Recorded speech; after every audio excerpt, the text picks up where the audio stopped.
time, the hashtag is morning. So I'll be so glad to share your thoughts with the rest of the world. Let's now begin our happy hour conversations. It might seem crazy what I'm about to say. Sunshine, she's here, you can take a break. I'm a hot air balloon that could go to space. With the air, like I don't care, baby, by the way. Because I'm happy. Clap along if you feel like a room without a roof. Because I'm happy. Clap along if you feel like happiness is the truth. Because I'm happy. Clap along if you know what happiness is to you. Because I'm happy. Clap along if you feel like that's what you want to do. Here come bad news talking this and that. Okay, so this morning, our guest for Happy Hour Conversations, as I said, he is an entrepreneur, an advisor, an angel investor. And the thing is,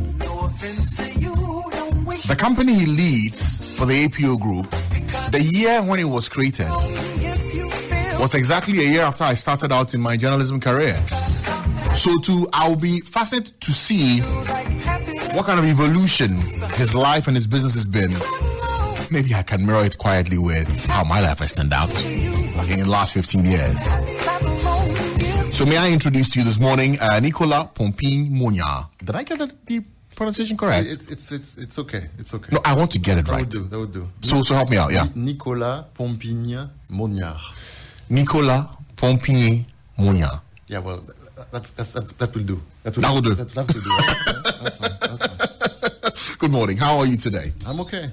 Thank you for having me, Francis. Fantastic. Good to have you in our studio. It's first time here, right?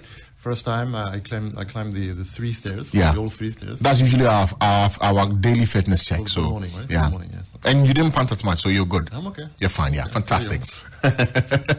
All right. So I've heard a lot about you, but this morning we want to get to understand your story, your life, what you've been up to, and what inspired you to do what you do in Ghana, in Africa, and across the world. So, Nicolas, in very simple terms, as we started our conversation this morning, who are you? Well, I'm first. I guess I'm a journalist. I started really the story. The APO story started because I was a journalist working for a Gabonese media, so Central Africa. Okay. A media called Gabon News, and I was a correspondent in Europe, based in Paris. And it all started from that. I was first a journalist, then I joined the Pan-African Press Association. I was appointed deputy president of the Pan-African Press Association. Okay. And so the thing is, as a correspondent for an African media in Europe, it was, you have to remember, it was 2005, 6, 7, a few years before The Economist did that very... the recession, the big recession of 2008. Well, I'm referring to the front page of The Economist, Okay. And the hopeless continent, Africa's the hopeless continent. Ah, that's one, yes. Which is, and so we were in that mood where Africa was depicted exactly like that front page, right? Always about conflict and poverty and HIV and etc. etc. But as a correspondent of an African media in Europe, I knew that already there was some very good news about the continent. I was in touch with the African Development Bank. I was in touch with the African Commission. I knew some very good news was starting to emerge, and I never saw that in the international media, if you wish. The international media was always systematically about poverty and malnutrition. Yes. So I decided. So I find that very unfair, let's say, because it's a vicious circle, right? If there is only continuously bad news and poor news, etc., well, then maybe it's never going to change, right? So I decided to do something about it, and because as a journalist I was subscribing to a lot of press releases. I mean, I would contact different institutions and organizations and make sure I receive their press release to keep abreast of what's happening, etc. And so I was because I was a correspondent in Europe, I was doing that with I had to contact. In fact, I remember at the time I spent quite a lot of time contacting the different European institutions or United Nations based in Europe, etc., to get their press releases, because I would be interested specifically on all the press releases about Africa. So I will contact the UK Development Office, the Ministry of Foreign Affairs of France, Belgium, whatever, the European Commission, the European Council, all the UN institutions based in Europe, WHO, the FAO, etc., etc. And so I will receive their press releases, etc. And at some point I realized, well, maybe there is something wrong, because when I'm trying to receive a press release from, to subscribe to receive a press release, and keep in mind, Francis, we were back in 2005, 6, 7, something like that. When I try to receive a press release from, European Commission, it's quite easy. I mean, they have a website. There is an RSS feed at the time already, or there is email subscription, etc., etc.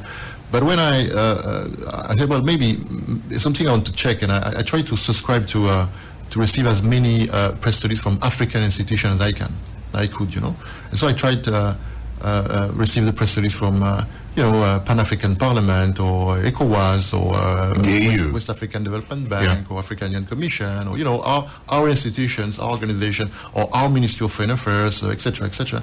Well, I find it extremely difficult, It was complicated. I mean, you have to call the people, and then you have to tell you that, well, the guy is not there, you have to call again, and blah, blah, blah, and you need to be added to the email list, and etc., etc.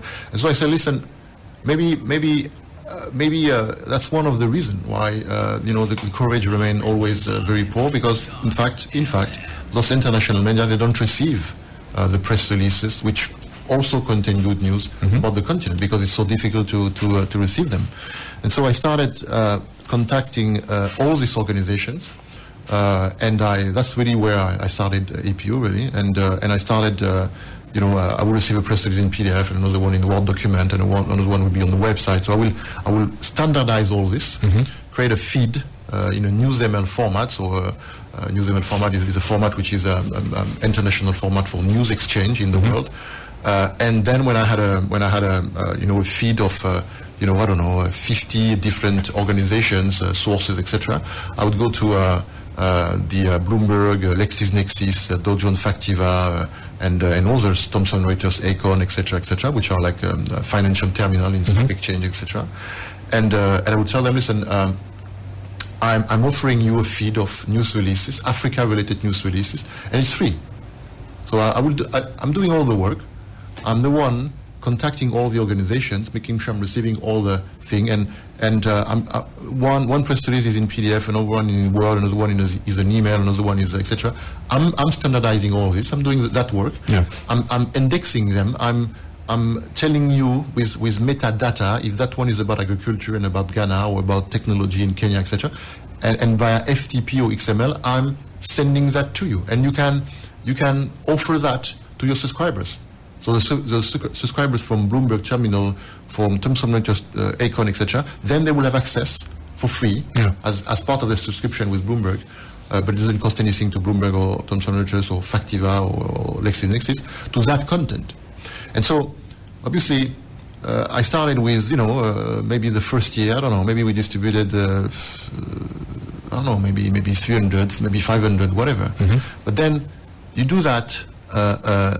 You distribute. Now we are distributing like something like 20,000 a year, and we are doing that for the last 15 years. And the network has dramatically increased. So it's not only Bloomberg and etc. We are distributing 8 million emails a month. 8 million emails a month. Yes. In 2020 we did a study, which is based on data. We extract data from our system, etc. In 2020, the content distributed by APO, so I'm referring to the press releases, has resulted in 1.2 million unique web pages. I don't know if you. Yeah.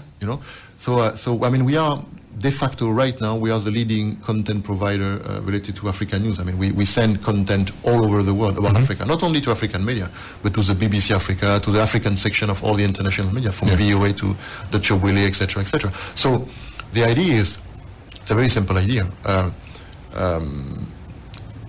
You can blame the fact that the international media are depicting the Africa, etc. But maybe they have one small excuse, that they are not receiving content which are telling them otherwise, right? You know? Now they cannot ignore that. We are feeding them with news which are different from the the preconceived they may have about Africa, etc. Because let's not forget that. Well, we are the leading Pan-African communication consultancy and press release distribution service. So we are Pan-African. We are present in each 54 countries. We are providing service in each 54 countries of the continent, and we are both a PR agency, so a public relation agency, and a press release distribution service. Okay. So we're distributing text, image, video, soundbite to all the media. But press releases and in fact also public relation, most of the time, 98% of the time, those are good news.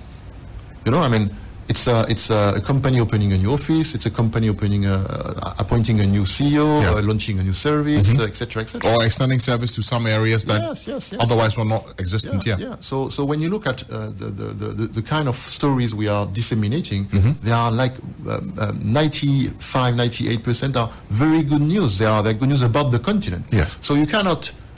You can be the more whatever idea you have about Africa, if for 15 years you are receiving 15,000 emails a year, which are press releases as a journalist. You are a journalist, and during 15 years you're receiving 15,000 emails a year. I mean, you cannot ignore that there are also good news coming from the continent, right? You have to acknowledge it. Right? Yeah. So we are doing that consistently for the last 15 years, and each month we are increasing the size of our network. So we have a partnership with 330 Africa-related news websites. So across the continent, Arabic-speaking country, Lusophone-speaking country, Portuguese, English, etc., which are hosting our content for free on their website. It's more content for them. Again, text, image, video. Yeah. And so we are making those good news unavoidable, really.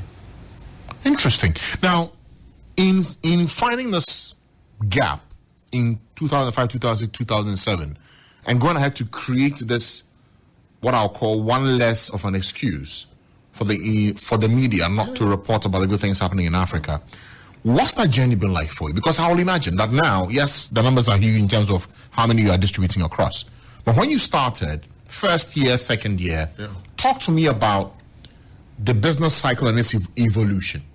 Because often when people see somebody doing well, they only see the product of the process, but they don't get to fully appreciate what the process was. Then you need to talk to my wife. You should have invited my wife. She will tell you everything about it. Right. So listen, I'll start with the beginning. I don't know how much time we have, but the idea is, first, for instance, in line with what I just explained to you, at the very beginning, I didn't even realize it was a business. I mean, I remember very distinctly the day I realized, so there are companies which are charging to distribute press releases. I realized it was so there is that company which is making like close to $1 billion to distribute press releases. I mean, as a journalist, for some reason, I never realized that there were companies which were actually getting paid to distribute press releases. And so when I started, I didn't start it as a business. It's like when I was like 1 year, 2 years into it that I realized that wait a minute, that's a business. It was an industry. Yeah, it was an industry. So then if you ask me about my entrepreneur journey, I mean, I cannot tell you how what you just said right now is true. I mean, people. I find that I'm giving conferences in universities, etc. And generally, when I'm interacting with people do not realize honestly what it takes to build a company. And by the way, I mean, I don't want to. I'm not here to brag or whatever, but I want to highlight a few things if we're discussing about entrepreneurship. Is that I own 100% of my company, which means I never had investors, which means I did it, if you want, the hard way. The hard way, yes. Meaning I really started. I didn't start in my garage like the tech people, but I started in my living room, really, with a laptop, literally, right? So I'm not one of those guys which started his company with a big check from a bank of $5 million or whatever, right? And so I did it the hard way. I still own 100% of my company, and so I mean, to do that, to achieve that is extremely demanding. I mean, it's sacrifice. You know, as I told you, I give conferences in universities each time I'm traveling, and we're talking about entrepreneurship with those young students, etc. And so I'm telling them how during close to well, now I'm chairman, I'm relaxing a little bit, but close to 12 years or so, I used to work more than 12 hours a day, including weekends. And so I'm explaining that to them. Obviously, they are like 18, 20, whatever. And at some point, I pause and I tell them, yeah, and you know what? I consider myself a survivor. And so I pause when I say that, because you always have like a few kids which are like, you know, like a survivor. I mean, come on. I mean, what do you even mean? I survivor, you with your tie and your suit and looking good, a survivor. Yeah. And so I pause there. I let them think like 2-3 seconds. And I say, yeah, listen, I worked 12 hours a day, including weekend, during 12 years. I didn't have a heart attack. I did not divorced. You know? Yeah. I mean, you feel me, right? Yeah, of course. Yeah. So I mean, yes, I consider myself a survivor. I mean, it's exhausting. It is exhausting, you know. So that's what I meant when I'm telling you that most people do not realize what it takes to build a company. And I'm not even starting to cover the idea of all the I think, sorry, I'm not an English native, but I think you call that the hassle, right? I mean, all the problem you have to fix constantly. Yeah. I mean, at some point during 6 years, my life was fixing problems. Period. For the business? Yeah. Well, yeah. You have. I remember 2012, for instance. It's just like you have. I'm speaking like a farmer, you know. I remember 2012. The harvest was very bad. Whatever. Yeah. Well, that's the idea. 2012 is a year which is a pain. I mean, it was a pain. I mean, even remember, it was a pain. The technology we are using, we spend the entire day fixing the technology. You know, when you have a company and you have servers and you have like FTP and blah blah etc. We had problem constantly. The website was down, the server was not working, the XML wasn't working, the FTP wasn't working, the blah blah blah, the what etc. You know, so I mean, it is exhausting. I mean, in fact. Again, it's difficult to explain if you have never been there or whatever, but there have been a certain number of times, and I think probably 5, 6 times in that journey where I honestly, I have to tell you, and I think it's the first time I'm saying that, at least publicly, 5, 6 times where really I thought that I would you know, what do you say that? You give up? Yeah, give up. That's the word I was looking for. Give up, yeah, because it was too much. Listen, I mean, sometimes you're you know, when you're completely overwhelmed, and sometimes it's really too much, you know. So in those moments when things became difficult, what did you have to do to get out of that situation? So people you had to speak to, decisions you had to take, hard bottom lines you had to look to, and just say, okay, this is why I'll keep going on. Listen, I guess, well, first of all, when you reach that point, the first thing you need is a very good night of sleep, like a long one. Yeah, you know, you need to. I think if you ask for an advice or a tip or whatever, if you reach that point, I think really you stop the phone, stop the internet, sleep, eat. You know, you go back to taking care of your body. You know, and the spirit will follow. You know. Yeah. Go back to see your grandpa, your mother. You go back to your you know, take resource. You know, reboot and go back to the basics. Reboot, you know, just reboot. You know, take the time you need, etc. But me and I think the main reason why. Well, I think there are 2 reasons why. Mostly, I each time I get back on my horse and, you know, I continue is. Well, the first one is when I look. I mean, when you're there, you look back. You said, well, you did so much already, so many things already. Yeah. Which you build, and I don't want to make people afraid or whatever, because being an entrepreneur is also amazing, right? It's extremely rewarding. So you are working for you. You know, I mean, you're building your house, right? Yeah. It's your house. I mean, especially like me, when you have no investors, you own 100% of your company, right?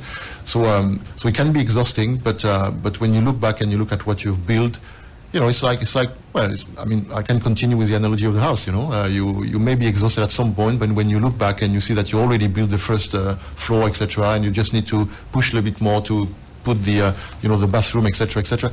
I mean, would you walk away from everything you already built and leave it to rot? You know, probably not, right? So you keep pushing. You just rest, and you go back to the thing, right? But it's very difficult, yeah. Okay, so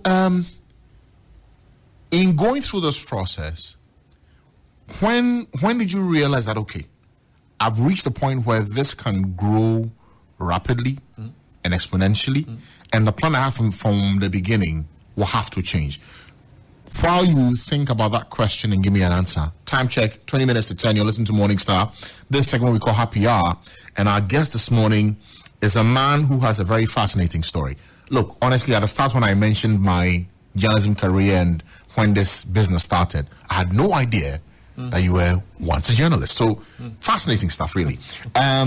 Nicolas Pompigne-Mognard is the founder and chairman of the APO Group. He's my guest this morning for Happy Hour, and what a fascinating story we're learning from his life and what he's been through in building a business. So, just so we're clear, the APO Group is a public relations and press distribution company. Correct. Both. Simply that. Both. Yeah. For the two, yeah. We have two specificity, two things which are making unique, which are making us unique. First, we have two business unit. I mean, usually when a company is doing public relations, it's doing only public relations, meaning it's generating 100% of their turnover from public relations services.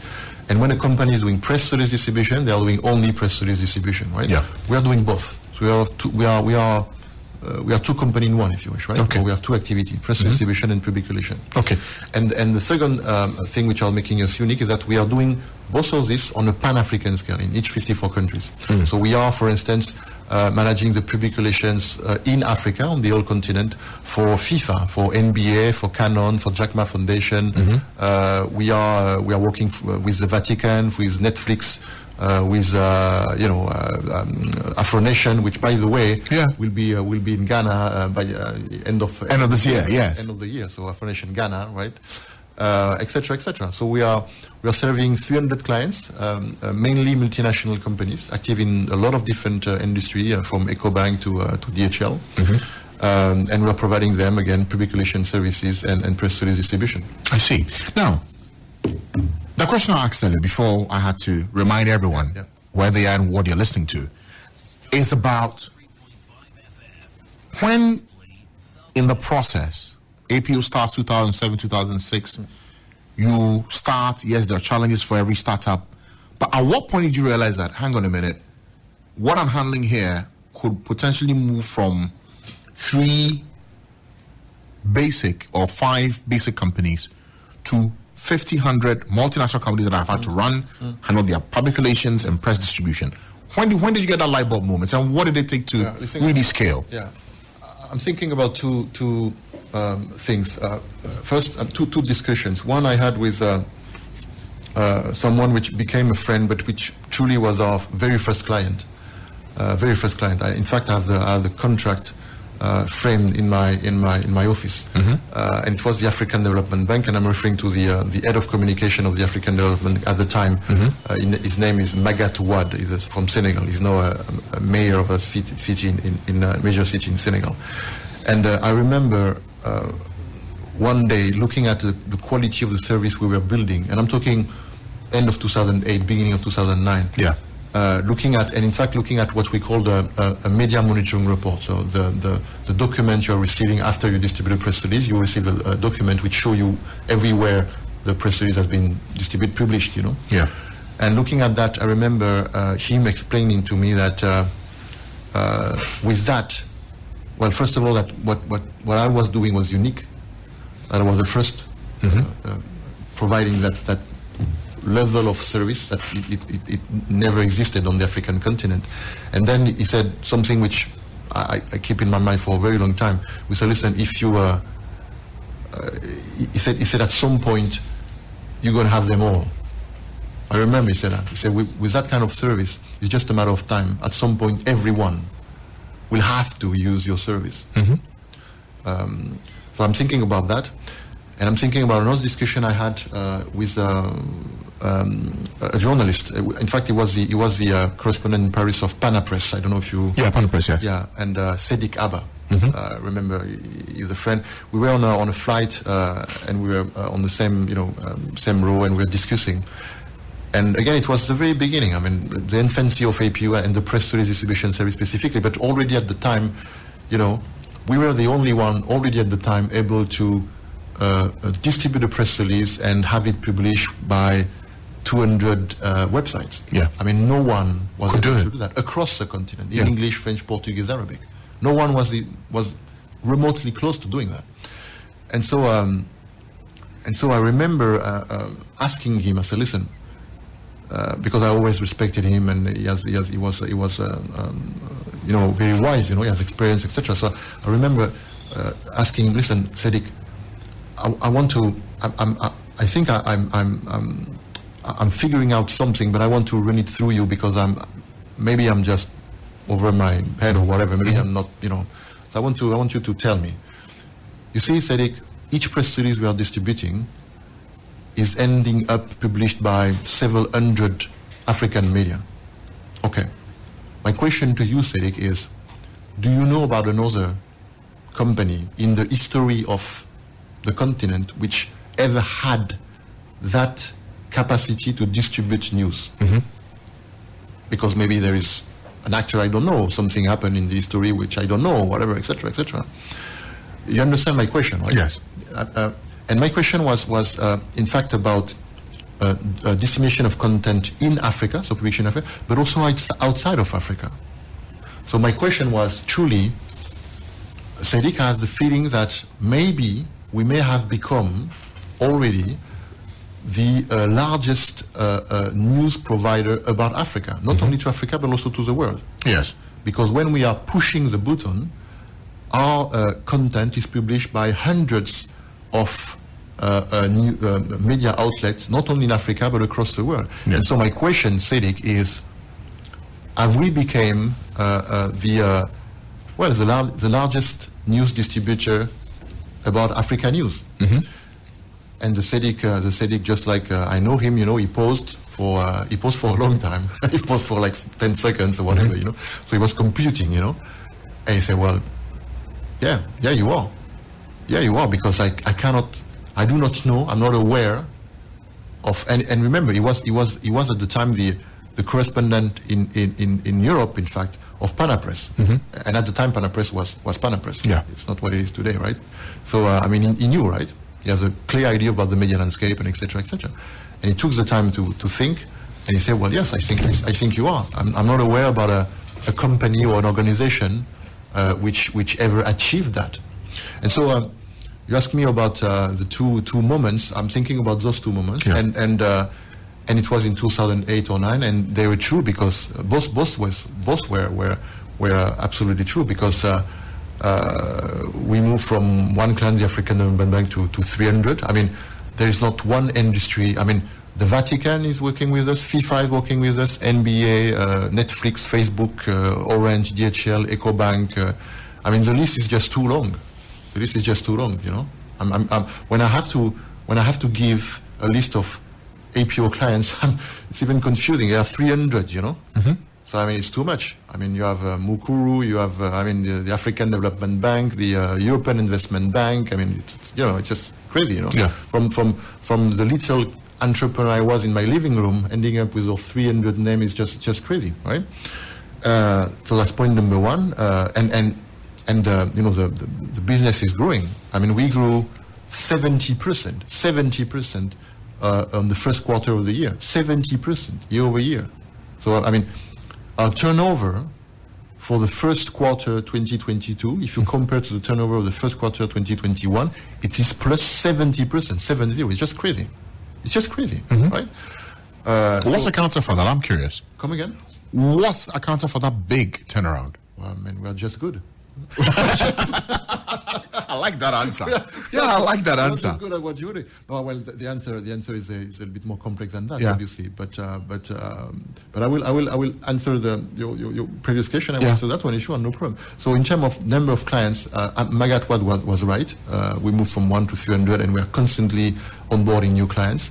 And in terms of dissemination and reach, well, as I told you, I mean, in 2020, the content distributed by APO generated or resulted in more than 1 million web pages. And I think, if I remember properly, just by memory, I think it was like close to 1,000 print articles in print publication, etc. So we are by far, and whatever KPI you are using, we are by far the largest content providers of Africa-related news or Africa content, so Africa-related content provider globally. Yeah. There is not one organization which is distributing more African news or stories with a bigger reach, more widely than APO Group. And for instance, the agreement we have made recently with Getty Images is exactly that.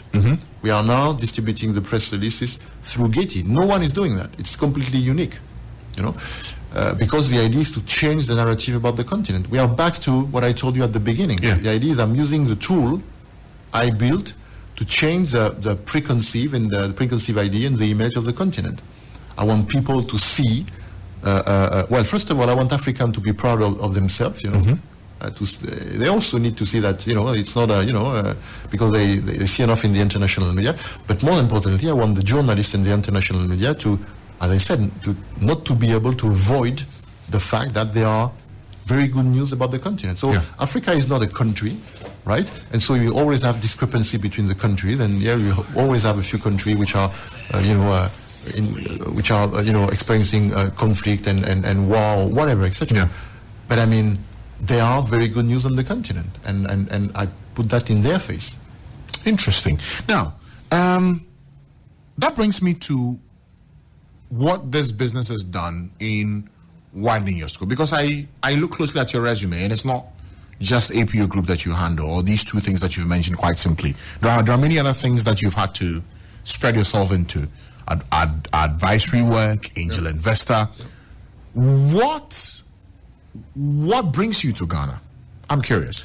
Well, I'm in Ghana because Ghana is currently hosting for an entire week the plenary assembly of the Symposium of Episcopal Conferences of Africa and Madagascar. So let me explain, because it's unusual wording, right? Symposium, Episcopal Conferences. Yeah. It is in fact the governing body. So the Symposium of Episcopal Conferences of Africa and Madagascar is in fact, translation, the governing body of the Catholic Church, the Roman Catholic Church in Africa. Okay. So in a given country, you have the Catholic Church governing body in one country is referred to as an Episcopal Conference, right? And those Episcopal conferences are gathered into regional Episcopal conferences, and then on top of this, as a governing body of all the Catholic Church in Africa, you have the Symposium of the Episcopal Conferences of Africa and Madagascar. And so the president of the Episcopal Conferences of the Symposium of the Episcopal Conferences for Africa and Madagascar is the head of the Catholic Church in Africa. Is the highest ranking representative of the Roman Catholic Church in Africa. And so, as I said, currently in Accra, in Gimpa, is happening the plenary assembly. It's a general assembly of the Catholic Church in Africa, and it's happening each 3 years. And they're gonna elect a new head of the Catholic Church. The name will be for Africa, for the entire continent. Yeah. The head of the Catholic Church in Africa will be elected in Saturday. The current head is Cardinal Ouedraogo from Burkina Faso. And I'm here because in May last month, at the Vatican in Rome, APO Group signed a partnership with the Symposium of Episcopal Conferences of Africa and Madagascar, so with the governing body of the Catholic Church in Africa, to manage the public relations and to support the public relations of the Catholic Church on the African continent. And so we're going to do several things for the Catholic Church. First, we're going to train their communication managers all over the continent, make sure they understand what is a press release, how to build a press release, what is the structure of the press release, why it's important to add a picture, what is a video b-roll, why it's important to send soundbite to radios, etc., etc. Those are the very basics of media relations, right? And then we're going to also distribute their content. So the press release, the b-roll, the whatever content they will produce, we'll also distribute that. We're also providing Zoom licenses to the Catholic Church. So we have several structure of the Catholic Church across Africa to whom we are providing Zoom licenses so they can communicate. So that's why truly I'm here. As you may be aware, the Catholic Church in Africa is an immense contributor to social development, etc. I mean, there are countless schools which are managed by the Catholic Church, hospitals which are managed by the Catholic Church, including nursing schools and medical schools which are managed by the Catholic Church. They are deeply involved in across the continent in mediations between governments and etc. You know, they are involved in peace really. So they play a huge role in the life of Africans and the development of the continent through education, healthcare, peace, and a few other aspects of which are important in the life of the continent. So, as I said, we signed that agreement at the Vatican a few months ago, and I'm here to meet all the cardinals. So you have here in Accra currently 130 bishops and archbishops and cardinals coming from all across Africa, all the continent. They are representing 600 bishops from the continent, and it's an opportunity for me to spend a week with them to meet each cardinals from each country and to discuss, better understand what they are doing, etc., in order to be able to support them more efficiently in the future. Interesting. Now, I realize that for what you do and for how efficient you must be, you're multilingual. Well, I speak English and French. Yes. Yeah. Okay. So, and these two languages predominantly are the languages that are predominant here in Africa, and even globally as a language for communication. Yeah. How important is it for your job or for the communication space for people to be multilingual and to maximize the use of language? Well, it's just. I was telling you that I'm giving conferences in universities, etc. It's one of the first thing I'm saying to those kids, right? Is that if I'm in a francophone university, one of the things I would say is you need to learn English. If I'm in an anglophone university, I would say one of the things you should do is to learn another language. Not, by the way, not necessarily French, by the way, but you know. It's not that difficult. So I will answer your question. I think it's just crucial. I mean, it's just extremely important. In my company, for instance, I think the number of staff which are, I will refer to the staff which is in the public relation division. I think the number of staff which are speaking only one language is very limited. And obviously, I'm also including the Swahili, Luganda, etc., because in my company, if I'm not mistaken, we did a study recently. Altogether, we are speaking 28 languages. But I'm referring also, obviously, to African languages, right? Also Wolof in Senegal, Luganda in Uganda, etc., etc. So to us, it's completely it's extremely important. And when you think of I will stick for 1 second to our industry.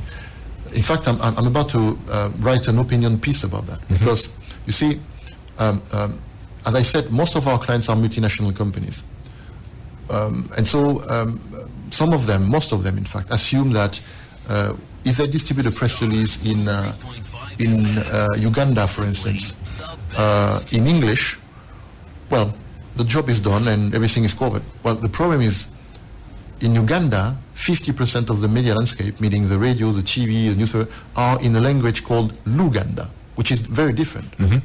And it's the same for Morocco. Morocco, you have French, but you have also Arabic. In Senegal, you have French, but you also Wolof. etc., etc. You know, Tanzania, you have Kiswahili or whatever, etc. So, so it's extremely important for our clients or for us to educate our clients to make them understand. Listen, for instance, if you're a B2C, right, you're selling whatever, or if you want to reach really the population, right, you need to consider the language which is spoken in the country. You know, it's not like looking at a map and say, well, you know, from Paris or from London, I know that Uganda is an English-speaking country because it's a former English colony. So it's not enough, right? 50% of the media landscape, when you go to a shop, 50% of the newspapers are not in English, right? So, but for the youth of the continent, I mean, I think speaking another language is crucial. Yeah, I think it's very important. I mean, first of all, it's what I don't understand, I explained that to those kids during conferences. I don't understand why they do not. You see, when I created APO from the very beginning, I created it as a Pan-African thing from the beginning. It's not like I started in Senegal and I expanded one after the other.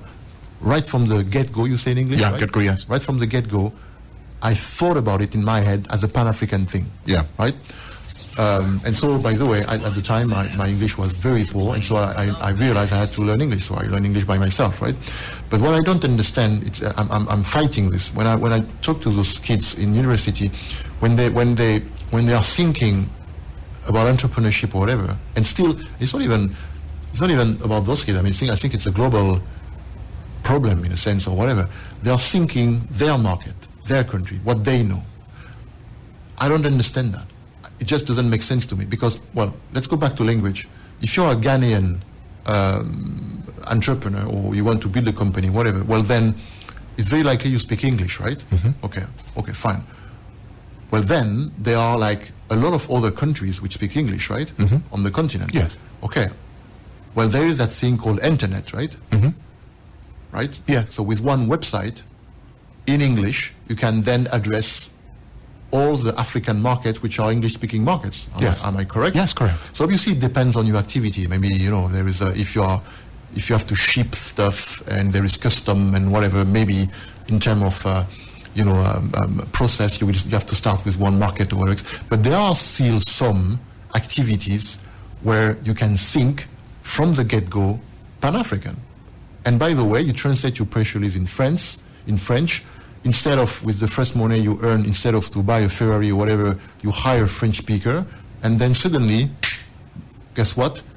You have presence on the Francophone market, right? So, I mean, those are things I'm still struggling to understand. Why?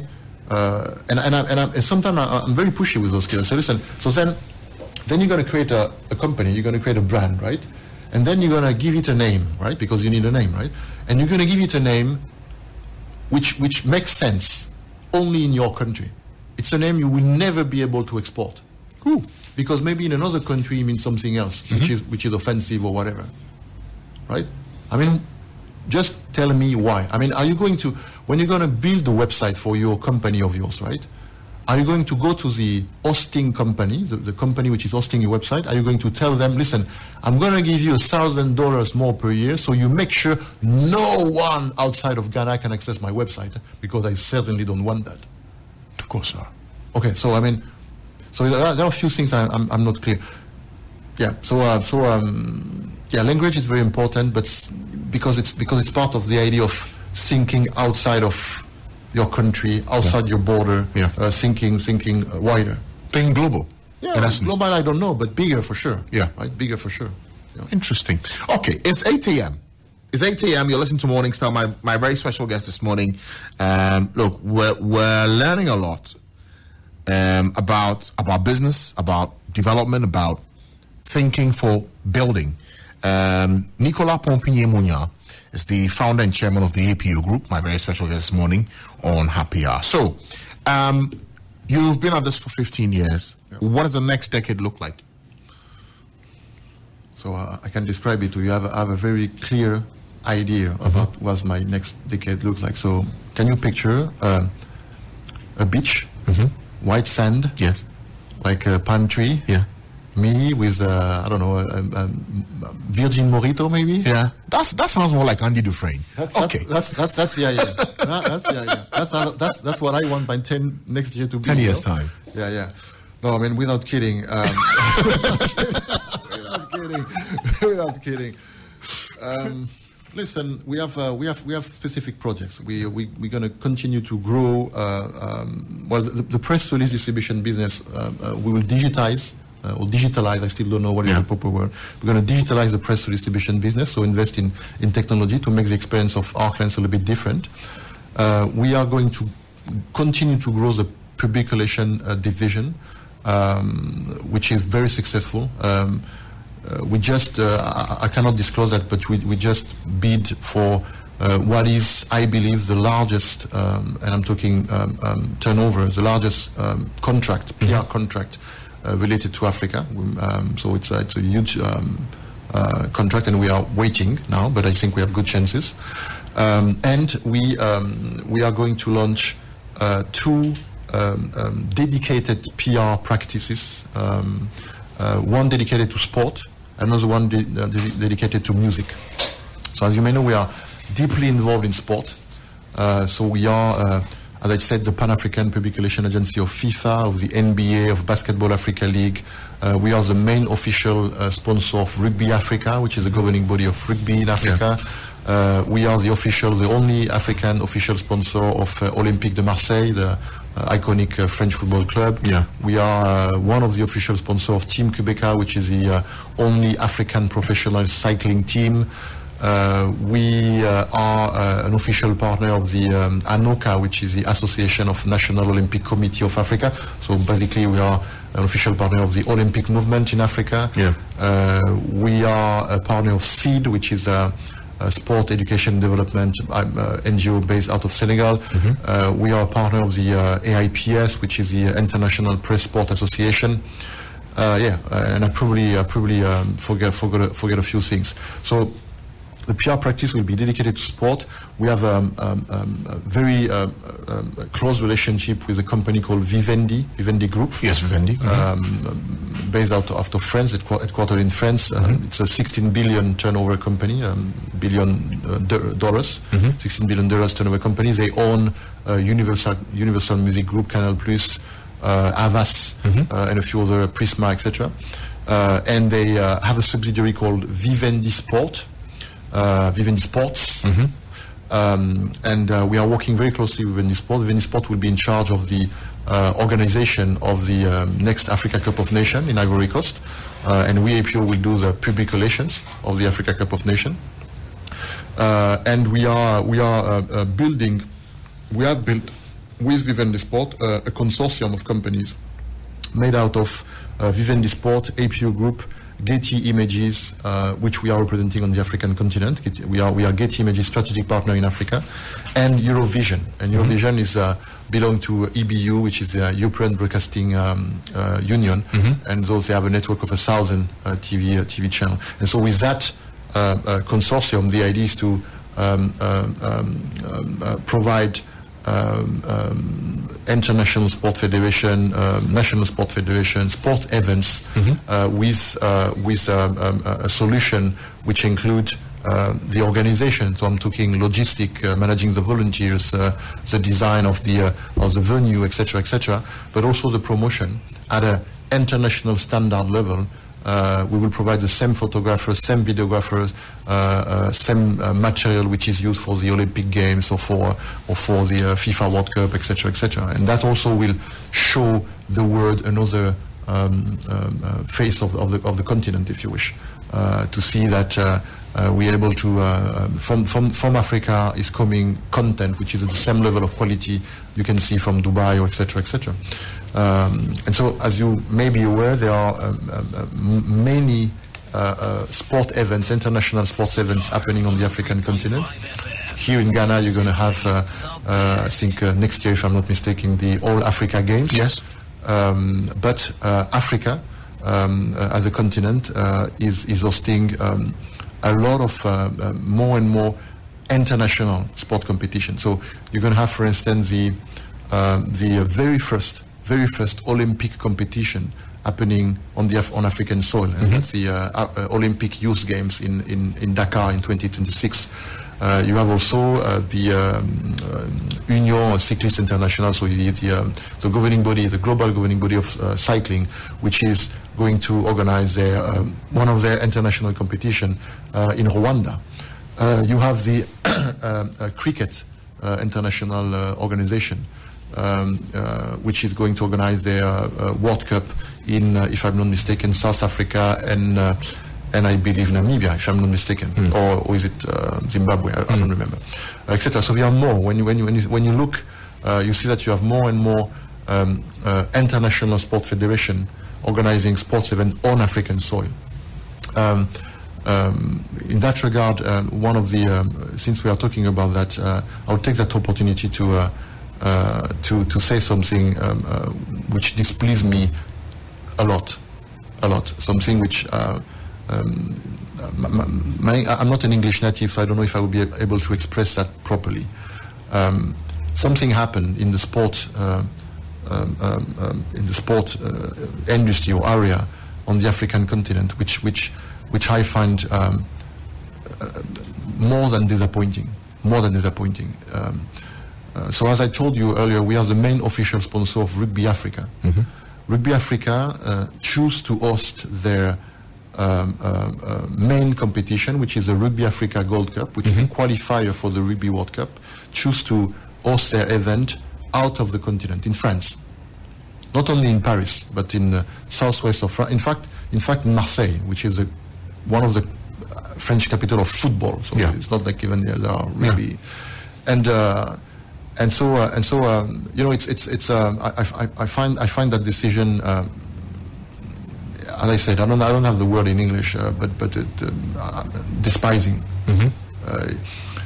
We are all fighting to show the African youth that Africa is a continent where they don't have to go, they can stay here, they can. I mean, the Basketball Africa League has been created to show basketball players, African, that they can play here.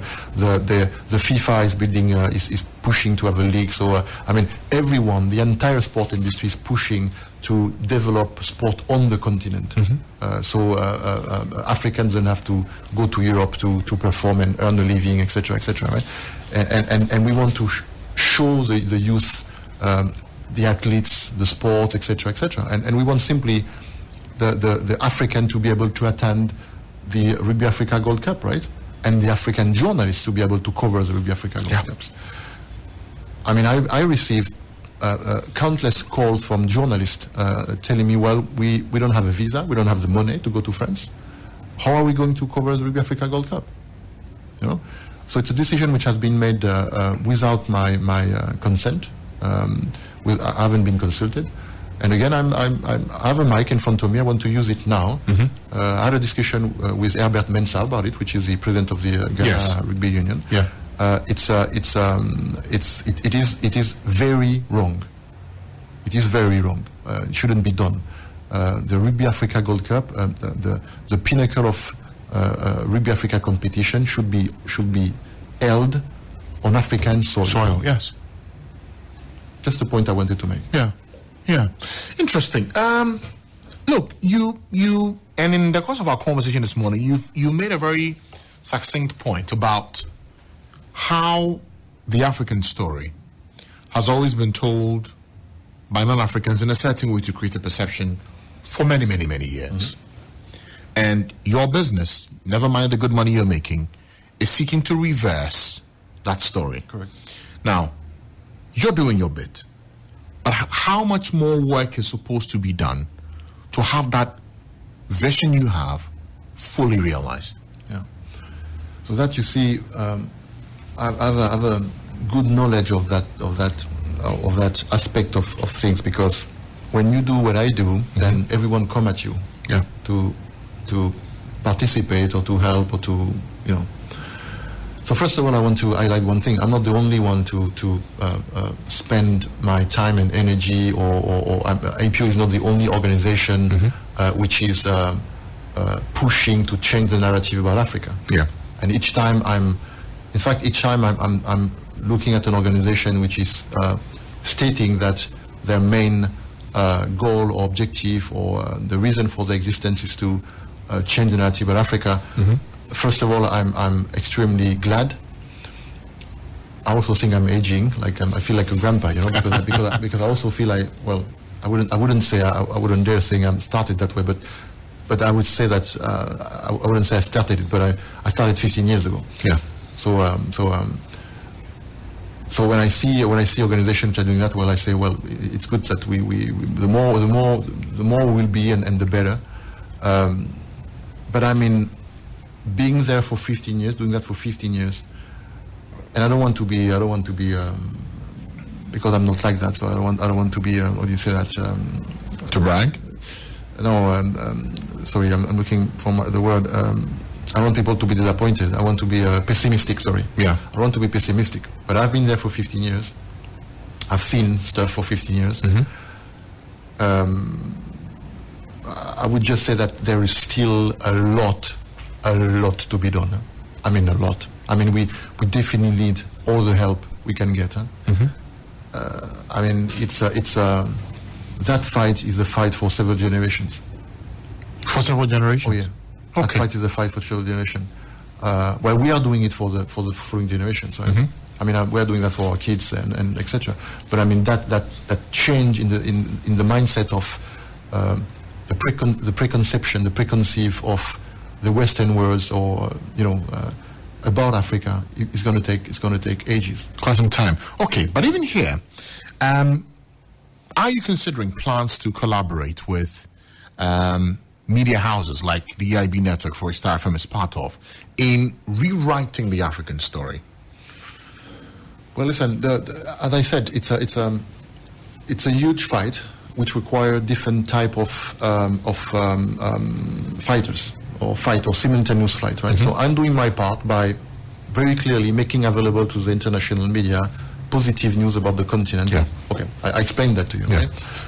But then there are other organizations doing other stuff and covering other angles, So there's a different way to participate to that fight, right?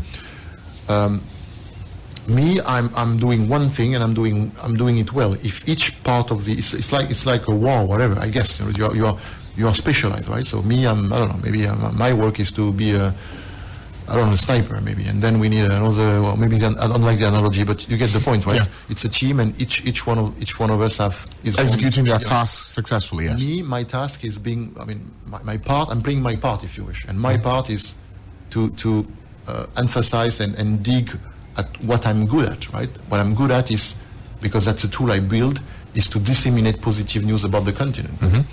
I'm not training journalists. I'm not a media. I'm not building a media, etc., etc. So what we do is that we are supporting the media landscape, the media, by providing them something which has value to them, which is content. Because if you have a newspaper, each day you need to, each day you have 20 pages which are empty. You need to put content in it, right? TV same, radio same, etc., etc. So we are a content provider, right? So we're providing press releases. We're providing, our PR team is constantly pitching media to provide them with speakers for interviews, etc., etc.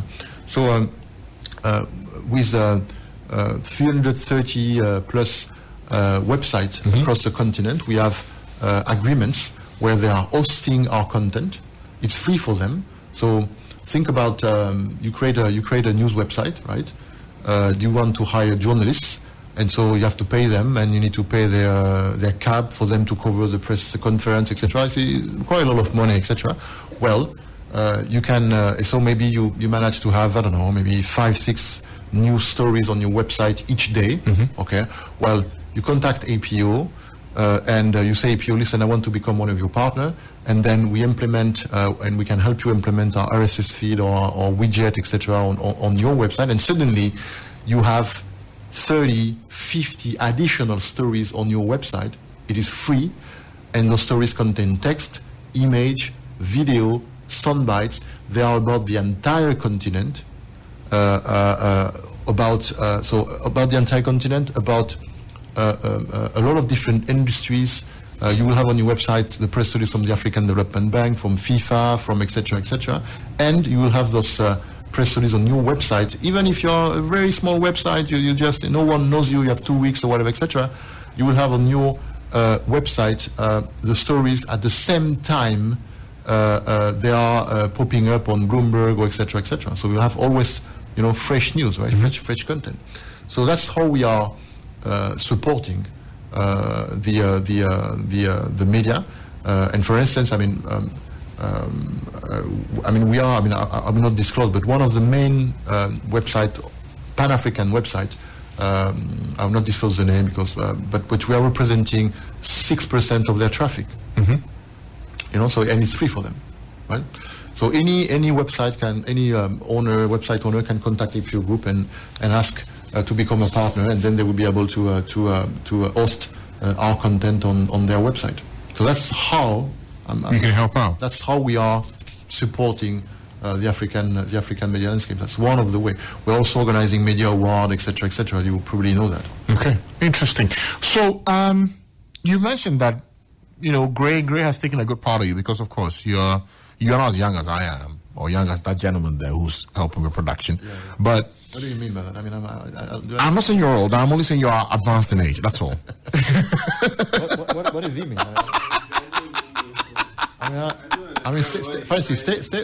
Stay cool. For instance, yeah. So, point I'm making is, legacy means differently to different people, considering where you are in life. Yes, you built this. Yes, you have been able to master your craft in two things: press, release, distribution, and public relations.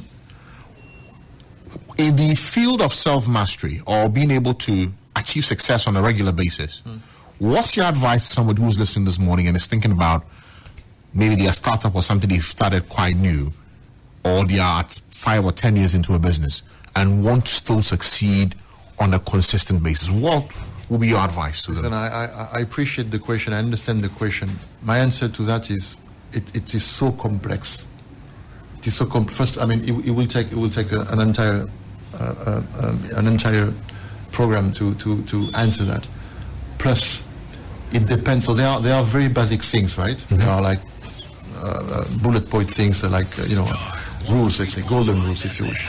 But those rules are useful to different people at a different period in their journey as an entrepreneur. Yeah. There are things you don't need to know the first year. You don't need to know that. But there are very things you cannot afford not to know in the first year, right? So it depends. Listen, so I will not answer that question. By the way, there is a. If you browse my name on the internet and you browse tips, entrepreneurs, etc. I remember I gave a few tips which are published online, whatever. Yeah.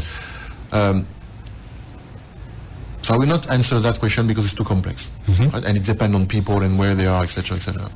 I would just say one small thing before it's people. Maybe the first thing to understand, or an important thing to understand, is that creating a company and developing a company are two different things, of course, completely. It's like in politics. Winning an election and running a country. And running a country is two different things. Yeah. It's required different set of skills. That's why maybe sometimes people are very good at winning the election, they are very poor at running the country. Yeah. So that's the only thing I would say, like a very basic stuff, etc. But because that answer will be too complex, I will tell you something else. I cannot think about anything more rewarding than building your own business. I believe, by the way, that it is probably one of the reasons why our society, our system globally reward that with what it knows how to reward people, which is money, right? Yes. If you create value, I mean, I'm a founder, meaning before me, there was nothing. APO did not exist. Yeah. I created it. No one gave me the map or whatever. No one told me,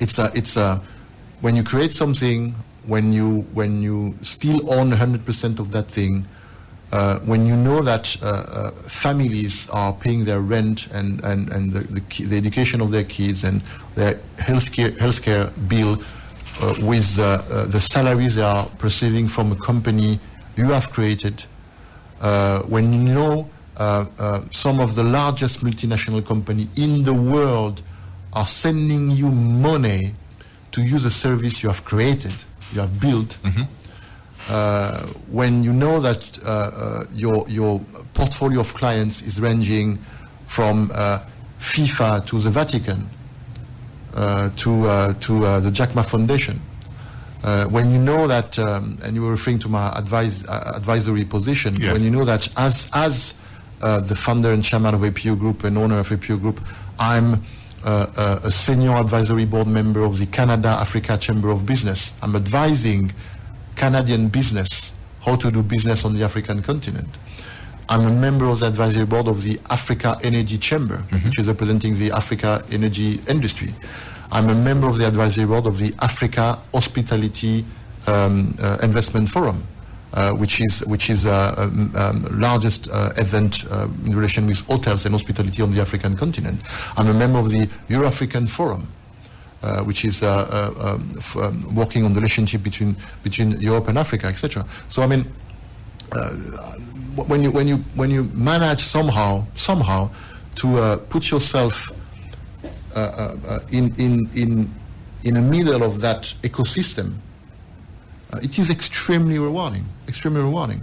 One of the most interesting things in my life as a person, not as an entrepreneur, as a person, is that I'm in a position where I can connect people. Because you see, I don't work only with DHL, or only with Netflix, or only with AfroNation, or only with FIFA, or only with the Vatican. I work with all of them. Yeah. And what I find is that most of the time people are working in silo. Their network is limited to their industry, let's say, right? Yeah. I can establish connection. I can establish connection between FIFA and the Vatican, between Netflix and AfroNation. You get me? Yeah. And that is very interesting. That makes my life extremely interesting, and I like that. And each month I'm organizing 1, 2, 3 meeting when I'm introducing people to one another through Zoom. So the last one was I introduced the head of Africa at Twitter to the head of Africa at Google. Yeah. So the CEO Africa at Google, Nitin, I introduced him to Emmanuel, the head of Africa at Twitter. Those two never spoke, never talked. Yeah. Well, I said, listen, you need to talk and organize a call. And I'm doing that. I'm doing those kind of calls 2-3 times a month. And it is extremely interesting, rewarding, and I have no words. I was mentioning AfroNations. We are the Pan-African PR agency of AfroNation, right? And again, I will say it again, so Obi will be happy. Obi is the founder of AfroNation. AfroNation is coming back to Ghana end of the year, right? I think it's the 29 and 30 of December. Yes, 29, 30, yes. And so I hope you will be there. Right? So I'll be there, yes. Okay. And so at the AfroNation Portugal, which was only a few weeks ago, I invited several people. So we had the president of the Basketball Africa League was there. Some representative from the Africa Finance Corporation was there. We had the president of the Africa Energy Chamber was there. And I probably forgot a few, right? So connecting people is extremely interesting. So I'm quite. I think I'm blessed, let's say, to somehow find myself in that position where I can create connections. Fantastic. As we end our conversation this morning, what makes you happy? Because it is happy hour. That's why we're having this conversation. What do you mean by that? I mean, what makes you happy? What makes you happy? Well, it depends on the time. Okay, so let me split it then. In the morning, what makes you happy? I'm listening music in the morning and stuff like this. But I think I don't know if that's the case for other people. It's an interesting question, but my happiness is not one thing, right? I think it's a mixed bag of many things. Yeah, and it may vary, also. So right now, I guess in a big picture, if you wish, what makes me happy is that I have the feeling I'm making an impact. I have the feeling I'm doing that without hurting anyone. I have the feeling that the feeling of doing something which matters and which is positive. Let's say, well, if you ask me at the big picture, in relation with what we just discussed. But for the rest, what makes me happy all day is that my family is in good health and safe. That makes me happy. You know, I'm very aware of all the things which can happen like tomorrow. I mean, you have 3 stairs. My living, I could fall in the stair and die, right? So I'm very aware of that. You know, I'm very aware that the music can stop at any minute. At any minute, you can receive a phone call telling you that your wife has a cancer or your son has been hit by a car or whatever. I'm very aware of that. You know. So I'm just happy to be there, to be alive, and so far everything is going well. You know, that's it. I mean, listening to you this morning since 7:25, 3 things hit me directly. You see opportunities, you take them. You love to connect with people and solve problems. And number 3, value and impact means more to you than regular life. Yeah, well, maybe. I mean, yeah, sure, that's what we see. So, yeah, fine. I mean, you know, I'm an open book to you, right? Well, none of what you said is wrong. Yeah, sure. Yeah. You say that if you don't own your okay, so you say if we don't own our story, we'll lose our sovereignty. Yeah, it's in line with conferences I gave in several university journalism schools and public relations schools, where the topic is the international media are investing in Africa. Is it a good news for the continent? And so, as you may be aware, a few years ago, I don't remember, it was 20, maybe 18, 17, whatever, BBC opened their largest office outside of the UK, and they did not open it in Beijing or Washington. They opened it in Nairobi, Kenya. They hired 300 journalists, operating probably the largest brain drain ever operated on African soil when it comes to journalists. Then you have Al Jazeera, which, if I'm not mistaken, 2 years ago or something like that, built a huge building in Addis Ababa, and etc. And the francophone media also, you have like Le Point create Le Point Afrique, Le Monde create Le Monde Afrique. You have Huffington Post, Morocco, Tunisia. You have obviously Xinhua, CGTN. I mean, you know that, right? Yeah. And so I was discussing that yesterday with the member of the Dicastery of Communication of the Vatican, which is the Ministry of Communication of the Vatican. And here's the situation. There is a warning, which is people refer to international media, right? Well, there is no. That's what I'm saying during my conference to students. There is no such a thing as international media. There are national media with an international geographical coverage, but they are national media. They belong to a country. They just happen to have an international geographical coverage. Yes. Right? Because when you say international media, it's like you're talking to the UN. You know, it's like they are like No. I mean, CNN is a very US media, right? Yeah. They just happen to have an international geographical coverage. Al Jazeera is a very Qatari media, right? Okay, fine. So the problem is, here from Ghana, I go to any hotel or whatever, I will be able to see BBC, CNN, Al Jazeera, maybe Euronews, etc., etc. Okay, fine. But then I go to Beijing, I go to Moscow, I go to Washington, I go to La Paz, I go to whatever. What is that international African media I'm going to be able to watch? Telling me stories about Africa, from Africa, by African. What is the name of that media? So we are flooded by people from outside the continent pouring onto us their vision of the continent, and their angle and their bias. But we have nothing to, I would say, fight back, or to compare, or to just play in the game. Just that, right? So the question is, There are several questions, but one of the questions is, do we want our kids to learn Africa through CNN? I'll give you one and by the way, I have a very good relationship with CNN, huh? Mm-hmm. But I mean, the truth is the truth, right? Yeah. I was this close 2 years ago to pay a research company, to tell me exactly, to look at all the program for CNN. By the way, before COVID, CNN has 6 programs dedicated to Africa. 6. 6, yeah. I'm not aware they have program dedicated to Latin America or you know. Mm-hmm. So there must be a reason, right? And so I was this close to pay someone to look all the programs and to give me a percentage of, on those programs dedicated to Africa, percentage of white people on the screen, black people on the screen. I'm just very interested to see that figure. Yeah. I don't know if you noticed that, Mm-hmm. but I did. Mm-hmm. So do we want the African kids to learn Africa through CNN? I don't think so. And you know, when I enter my conference, that one, which I haven't did for a while because of COVID, but I think I'm gonna continue doing it. The same topic.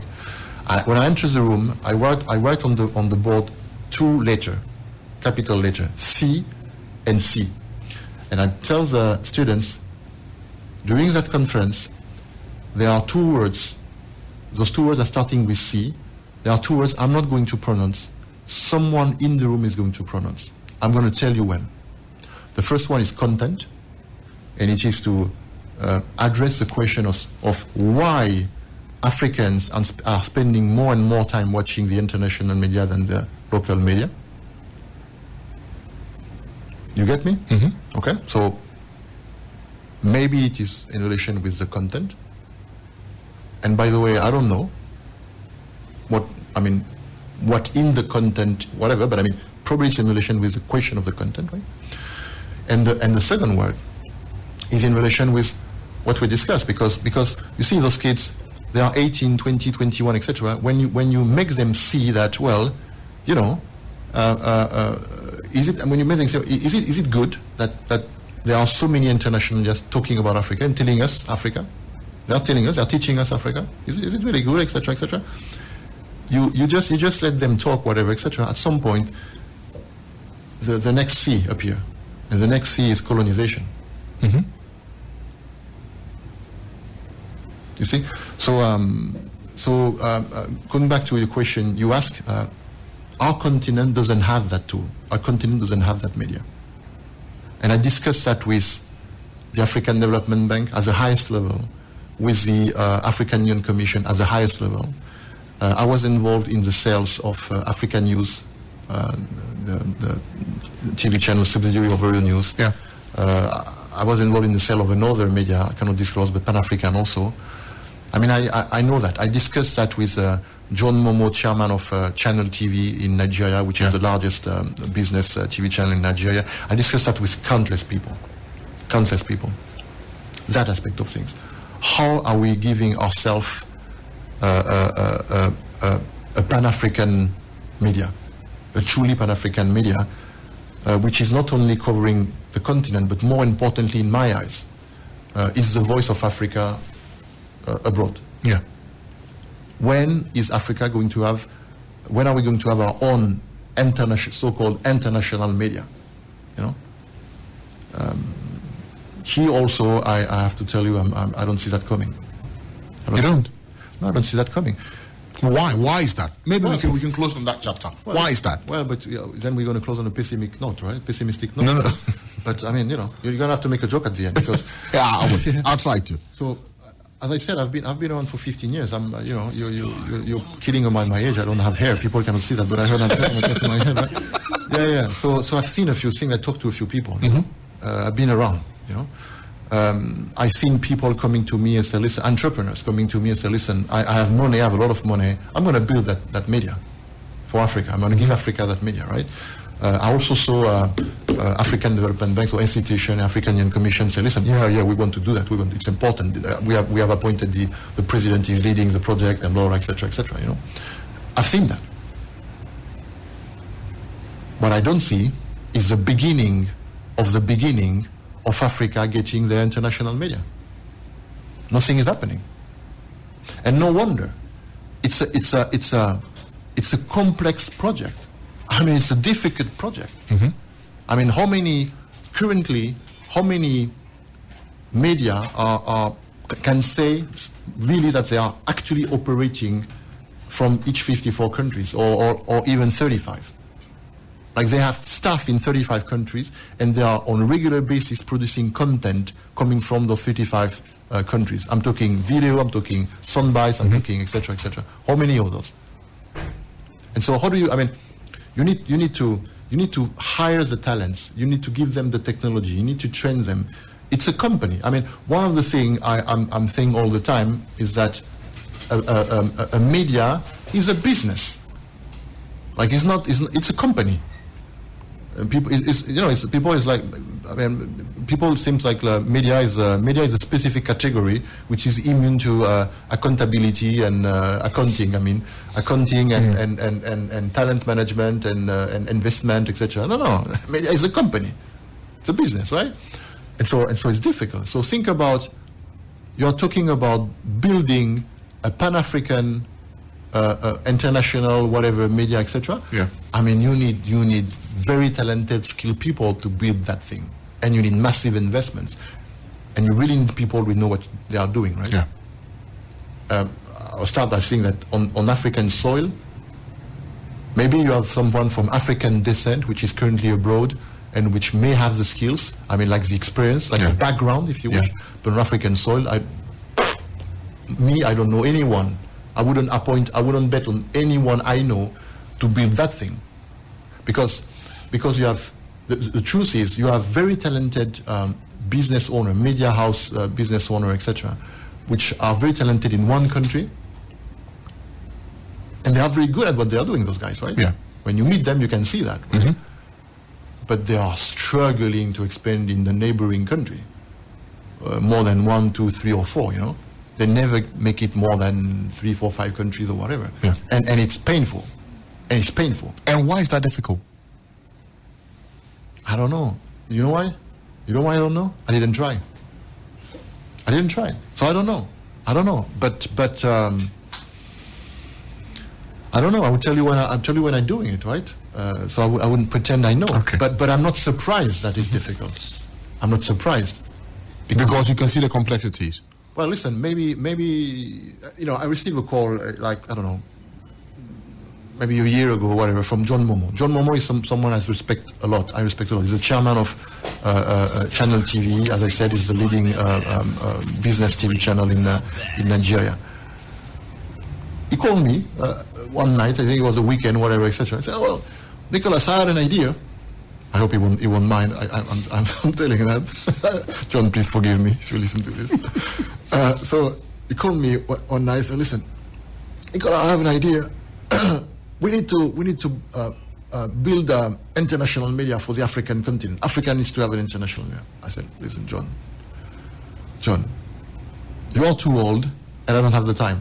You are too old, and I'm too busy. You know, I mean, my point is, maybe I'm just clever because I see how difficult the task is. You know, maybe that's why I'm the cleverest in the room here on that aspect. Because me, wow, I mean, that's a big task. Huh? That's a big task. That's a big thing to do. Huh? You're gonna have to fight. I mean, wow, it's not the. I mean, I don't know. I mean, I'll be curious to see the resume of the guy able to do that. You know, I want to see his resume. You know. Okay. Yeah. Maybe that person could be coming. Yeah. Well, you just wouldn't know yet. That's another thing. You know. So either it's a private thing or it's institutional thing, right? To me, it is. It should be. That thing should be. And believe me, I'm because I own 100% of my company. I don't owe anything to anyone. I have 300 clients, so I'm independent. I'm as independent as it comes. So I'm speaking freely, right? So believe me when I tell you, I had very straightforward discussion with the African Development Bank and the African Commission to tell them, it's your role. You should do that. The African Development Bank, the African Union Commission is another story. Really, I want. Okay, so let's not. It's another story. Yeah. But the African Development Bank should fund that, should do that. They should do it. They should put the money, because to do that, you're going to need a lot of money. They should put the money on the table, hire the right people to manage the project and create that and give Africa the media they need. They should do it, but here we are. Nicolas, we could do this all day, but time is not our great friend. We'll leave it here for now. I thank you for your time. Nicolas Pompigne-Mognard is the founder and chairman, and I like how you put it, 100% owner. Yeah, well, it's important, right? Of the APO Group, the leading Pan-African communications consultancy and press release distribution service. I think we learned a great deal this morning from you. Thank you for sharing. Thank you. I wish you well. Thank you for having me. We'll be in I touch. see you at Afro Nation. Yes, we'll see you at Afro Nation, certainly. In December. Yes, in December, we'll do. Thank you for coming. Grateful. Thank you for your time. All right, then. We've had a morning.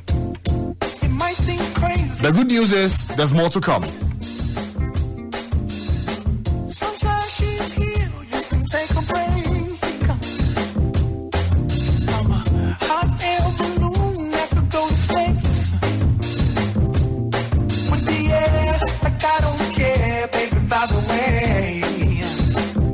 Because I'm happy. Clap along